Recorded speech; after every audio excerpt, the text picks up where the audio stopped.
Cuba vive na miséria justamente pelo controle centralizado de sua economia, o modelo comunista e socialista que simplesmente não funciona. Não sou eu apenas falando, agora é inclusive a China, um país comunista. Vamos entender como os burocratas chineses, que foi divulgado pelo Financial Times, em conversa particulares com os burocratas cubanos, pediram que eles abandonem o modelo centralizado. Vamos entender o que está por trás.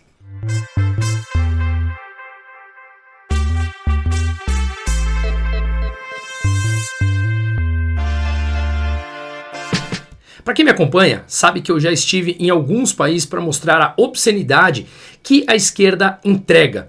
Não simplesmente sob o ponto de vista social, mas também sob o ponto de vista econômico, que é a principal da minha análise e meus campos de estudos. O primeiro país foi Cuba, em que eu estive lá, e deixo o link aqui no descritivo do vídeo. Basta escrever no Google, Conversa Paralela Bruno Musa Cuba. Você vai ver com todas as imagens que eu vou disponibilizar também aqui ao longo desse vídeo do que nós vivemos lá em Cuba. Depois estive na Venezuela com a Brasil Paralelo, produzindo Infiltrados Venezuela. Estive de forma independente em El Salvador, que vou soltar daqui a alguns dias o documentário que lá produzimos para os membros aqui do meu canal do YouTube.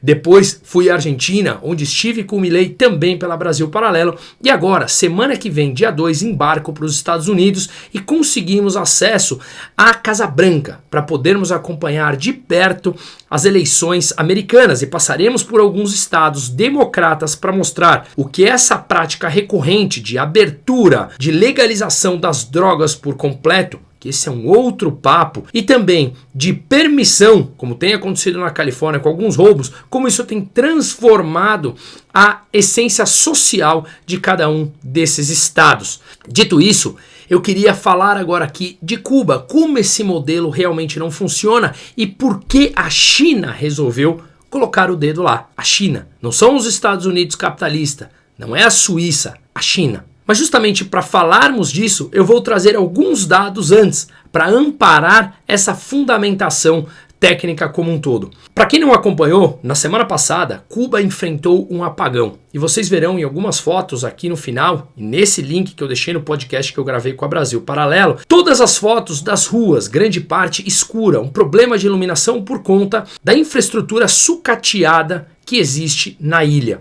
É realmente uma profunda tristeza. Mas nessa semana, Cuba passou por um apagão generalizado. E é claro que os seus burocratas culparam o embargo americano. Bom, é natural da esquerda, do comunismo e do socialismo sempre falarem que não conseguiram implementar o verdadeiro socialismo ou que a culpa é sempre de terceiros. Afinal de contas, se eles assumirem que o modelo deles é fracassado, é claro que não mais terão apoio. E já há poucos, convenhamos. Não mais terão apoios e, portanto, eles ruem. Na verdade, eles passam a ser tiranos, autoritários e ditatoriais porque esse apoio já ruiu. Especialmente em Cuba. Eu vivi isso lá. Eu falei com pessoas. Eu documentei. Se duvida, pegue um avião e vá. E veja com seus próprios olhos a tristeza que a ilha vive.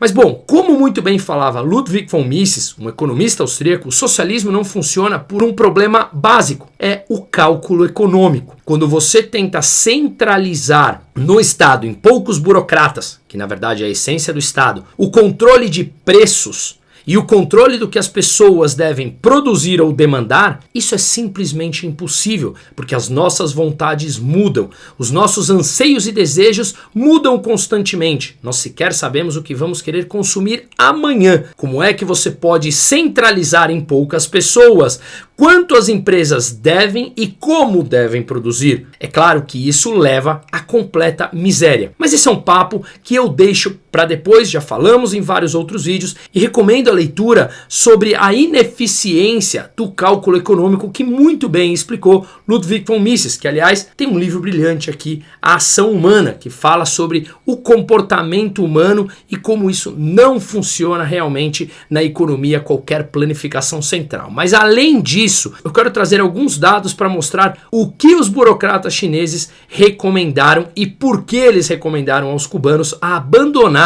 essa planificação central. E repito, a China. Vamos entender aqui.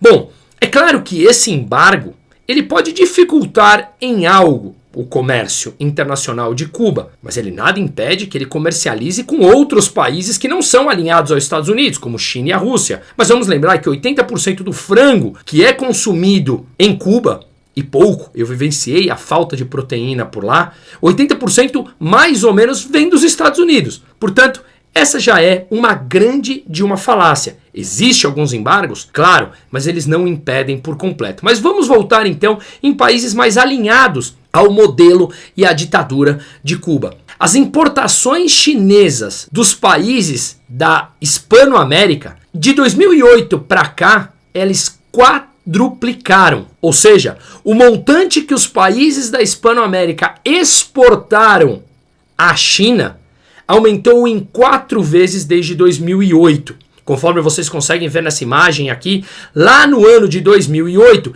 esses países da Hispanoamérica exportavam entre 65 e 70 bilhões de dólares para a China. Já em 2023, esse montante aumentou para 250 bilhões, mais ou menos. Se olharmos os dados de 2017 e 2018, eles duplicaram. Nessa época, os países da Hispanoamérica exportavam por volta de 120 bilhões de dólares a Cuba. E agora, como falamos, está por volta de 250 bilhões de dólares. Ou seja, nesse tempo, seja de 2008 até a atualidade, as exportações desses países cresceram muito em direção à China, excluindo Cuba. Ao analisarmos essa mesma época, exportações de Cuba apenas à China era em 2007 e 2008 por volta de 1 bilhão de dólares ao ano. Quanto estava em 2018? Mais ou menos 500 milhões. De 2007 e 2008 a 2018 já tinha caído pela metade. De 2018, que era 500 milhões, o que Cuba exportava para a China, no final de 2023 já estava em 360 milhões de dólares. Portanto, ao passo que de 2008 a 2024 os países hispano-americanos aumentaram suas exportações em direção à China em 4 vezes, Cuba reduziu em 1/3. Se olharmos de 2018 até 2024, os países hispano-americanos duplicaram o montante, um pouco mais, que exportavam à China, enquanto Cuba teve uma queda de 25% nas suas exportações à China, um país que defende, que sustenta ou sustentava o modelo econômico cubano. Portanto, aqui já vemos uma disparidade muito grande entre os países hispano-americanos e Cuba em suas exportações à China ao longo desses períodos. Portanto, não é culpa do embargo. É culpa da incapacidade de Cuba de gerar valor agregado em seus produtos, uma vez que sua indústria não existe mais e os poucos produtos que eles exportam são produtos de baixíssimo valor agregado. Quer ver? As exportações de Cuba para a China, basicamente 80% são minerais e metais, 9% açúcar bruto, 6% são crustáceos. E depois tem uma pequena fração de tabaco, licores, sal. Portanto, nós estamos falando aqui de produtos que não têm nenhum valor agregado. São produtos que não têm elaboração alguma. Produtos de zero elaboração. Apenas matéria-prima. Portanto, isso tudo é culpa da pobreza do modelo socialista e comunista que é colocado à população local, justamente pela incapacidade da centralização de uma economia. Não existe economia com prosperidade quando ela é planificada de maneira centralizada. Simplesmente não existe. Procure na história. O modelo pode durar durante um tempo, mas ele vai sempre se empobrecendo, até que chega um momento que não há mais capacidade de ser financiada. A antiga União Soviética financiava Cuba. China também. A União Soviética deixou de existir desde o começo dos anos 90, da queda do Muro de Berlim. E, portanto, já cessou um dos financiamentos a Cuba, passa a ter Rússia, China, mas mesmo assim, a própria China, como veremos, já está questionando esse modelo. Ela questionou, inclusive, internamente. Muito me estranha também que aquele lado da esquerda, aqueles que defendem esse modelo perverso porque leva à pobreza das pessoas, eles não questionam que a China, ao comprar materiais ou matéria-prima básica de Cuba, estejam explorando a ilha. Não é isso que eles falam? Se uma empresa americana ou europeia compra matéria-prima de um país, eles vêm com aqueles discursos: o petróleo é nosso, o mineral é nosso. Nesse caso, a China, não. A gente não ouve absolutamente nada disso. Mas um silêncio ensurdecedor da própria esquerda. Eles são dessa maneira. Mas vamos continuar aqui para chegar no cerne da questão. Chegamos, portanto, à conclusão aqui com esses dados de exportação e de zero valor agregado a Cuba, que a centralização da economia é justamente a culpada de tudo isso. E aí o Financial Times divulgou uma conversa interna entre burocratas chineses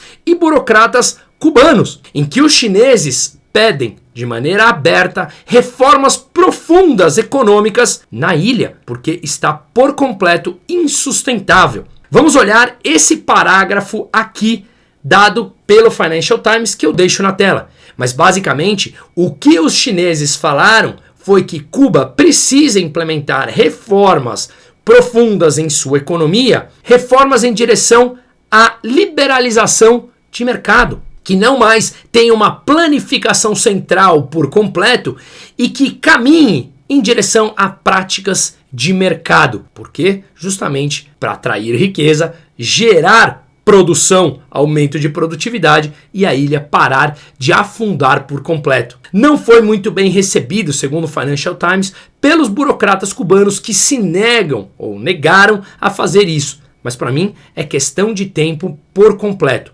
Portanto, a China deixa muito claro que ela sabe que o desastre é a centralização de todo o problema. A centralização econômica, a planificação central, ela é por completo impossível. É justamente o recado que os burocratas chineses passaram aos burocratas cubanos. Abandonem o modelo socialista. Pouco importa para eles se você chamará socialista, comunista. O que os chineses estão falando é: vocês precisam implementar práticas de mercado, que foi justamente o que a China fez algumas décadas atrás para começar a gerar um pouco mais de riqueza. China era um país paupérrimo ali nos anos 80 e nos anos 90 e começou a crescer quando ele permitiu lampejos de capitalismo. E claro, o que nós vemos hoje é um país totalmente centralizado no Partido Comunista, mas que ele permite que empresas atuem, que gerem riqueza, que gerem valor, que aumente a produção, para que eles possam não apenas melhorar internamente, não que os burocratas queiram o bem da população, mas eles sabem que o modelo é por completo falido e eles precisam dar algo mais de produção e produtividade para os chineses sobreviverem, para os chineses continuarem apoiando aquele modelo comunista. E para isso, o único caminho foi permitir práticas de mercado aberto. Claro que ainda, infelizmente, é muito controlado pelo Partido Comunista Chinês, um país ditatorial, mas que claramente vemos um capitalismo, sim, para quem o partido permite. Mas um modelo ao que poderíamos chamar de capitalismo, sem a liberdade, mas que gera riqueza para a sustentação do próprio Partido Comunista Chinês. Já Cuba não tem absolutamente nada, e vocês podem ver nas imagens, nada, não há iniciativa privada, não há nenhum lampejo do próprio capitalismo com geração de renda, e o Estado não tem mais capacidade alguma de manter a população e manter o seu país, mesmo em uma mínima condição de vida. Por isso os chineses falam: abram um mercado. Repito, são comunistas falando para Cuba abrir um pouco o mercado.